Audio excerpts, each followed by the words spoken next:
Buenas tardes, mi nombre es Luzmar Graterol y hoy vamos a reflexionar sobre un momento clave en la historia económica de Venezuela, la transición de una economía agroexportadora a una minero exportadora marcada por el auge del petróleo en el siglo XX.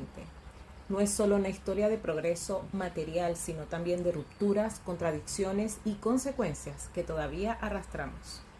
Hasta finales del siglo XIX, Venezuela dependía casi por completo de la exportación de café y cacao. Estos productos no solo sostenían la economía, sino que definían la estructura social y política. La élite terrateniente concentraba el poder y el país funcionaba bajo un modelo de producción rural tradicional, vulnerable a las crisis internacionales. Como señala Catalina Banco, el reto de aquella Venezuela era promover la agricultura y diversificar la producción. Esto en un contexto de precariedad financiera y baja articulación interna. La llegada del petróleo cambió radicalmente este escenario. El hallazgo del pozo Sumaque 1 en 1914 marcó el inicio de una nueva era. Gregorio Darwich recuerda que en ese momento Venezuela era un país aldeano, pobrísimo, que no tenía saberes sobre producción petrolera industrial. Sin embargo, este recurso atrajo rápidamente la atención de grandes corporaciones extranjeras que vieron en el subsuelo venezolano uno de los campos más ricos del mundo. El petróleo transformó el estado rural en un estado petrolero rentista. Las inversiones extranjeras sustituyeron a las formas precapitalistas de la economía y, como advierte Darwich, el ingreso petrolero alteró el modo de vida de la sociedad decimonónica y aldeana. En pocas décadas, la agricultura perdió protagonismo y la economía se volvió dependiente de la renta minera, atando su estabilidad a los precios internacionales del crudo. Es cierto que el petróleo trajo ingresos, infraestructura y modernización, pero también trajo concentración de riqueza, desigualdad y dependencia. Uslar Pietri describe este momento como una línea divisoria. El hecho más importante en la historia de este país es la aparición del petróleo. El problema fue que no se logró sembrarlo de manera sostenida. Más bien se consolidó una economía monoproductora que debilitó la soberanía alimentaria y la diversificación industrial. Esta transición no fue neutra. Reforzó un modelo centralista en el que las decisiones económicas dependían del control de la renta petrolera.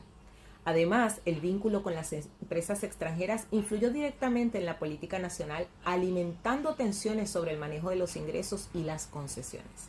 En palabra de Banco, los debates sobre el papel económico del Estado ya venían de la era agroexportadora, pero el petróleo colocó esas discusiones en un plano geopolítico y estratégico sin precedentes. Comprender esta transición no es un ejercicio nostálgico, sino un paso necesario para repensar el modelo económico que queremos construir. Porque si algo nos enseña esta historia es que las decisiones productivas de hoy se convierten en las dependencias o las libertades del mañana. La Venezuela petrolera nació casi de forma abrupta, sin una planificación que integrara a la agricultura, la industria y la energía en un mismo proyecto de desarrollo. Y esa falta de visión estratégica nos llevó a depender exclusivamente de un solo recurso, exponiéndonos a las crisis internacionales, a los vaivenes del mercado del crudo.